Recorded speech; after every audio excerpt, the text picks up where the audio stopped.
warm breeze swept through the quiet Sri Lankan town as Carl locked the front door for the night. Carl is the father of this family and his wife is Nisha. They have a daughter and a son named Rainey and Tony, and Nisha's mother also lives with them. The family was grappling with the absence of Nisha's mother, who had been admitted to a private hospital after a severe illness. Nisha often sighed as she tried to juggle her work and visits, but tonight, exhaustion had won. The house was quiet, save for the rhythmic ticking of the living room clock. Rainey was in her room, scrolling through her phone, and Tony was already dreaming in his bed. Carl fell into a restless sleep, the day's stress weighing heavily on him. At about 1:45 a.m., Carl stirred awake. A faint thud echoed from the bathroom. He squinted, unsure if he had imagined it. Getting out of bed, he moved cautiously toward the sound. The bathroom door was slightly ajar, but when he peeked inside, the room was empty.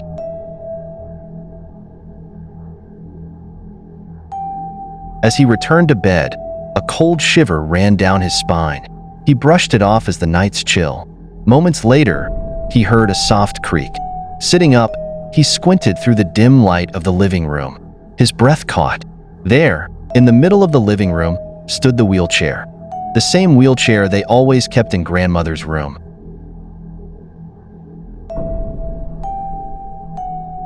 "Nisha," Carl whispered urgently, shaking her awake. What is it?"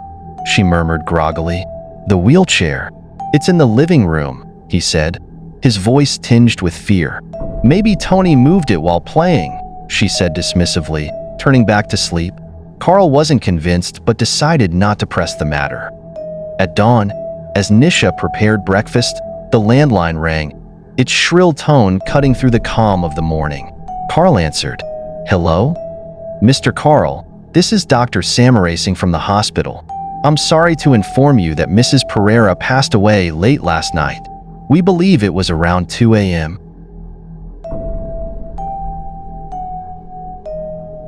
Carl froze, the pieces clicking into place. What did you say?" he stammered. "Please accept our condolences. You may come to complete the formalities." Carl hung up, his hands trembling. "She's gone," he said softly to Nisha, who dropped the spoon she was holding. The days following grandmother's death were uneasy. Rainey often complained about strange whispers outside her room. "Amma, last night I heard someone call my name," Rainey said one morning, her eyes red from lack of sleep. "It sounded like Achchi." "Don't be ridiculous," Nisha said firmly, though her voice betrayed unease. That evening, as the family sat for dinner, the lights flickered. A sudden breeze swept through the room, extinguishing the candle on the table.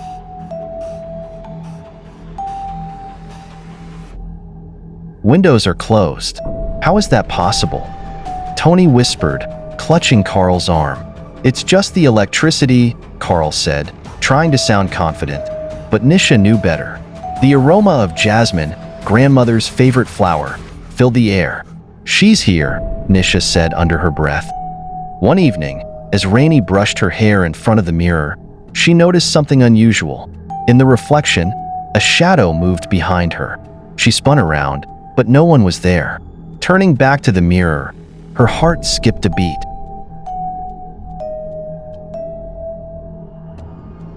In the foggy glass, a message appeared.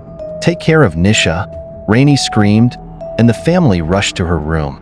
When they saw the message, an eerie silence fell over them. "She's watching over us," Carl whispered.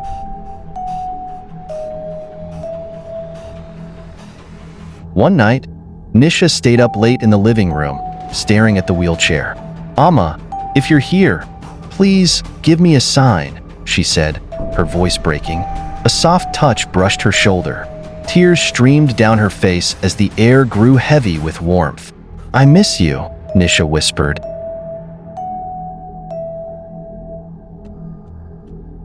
The wheelchair moved slightly, as though acknowledging her words.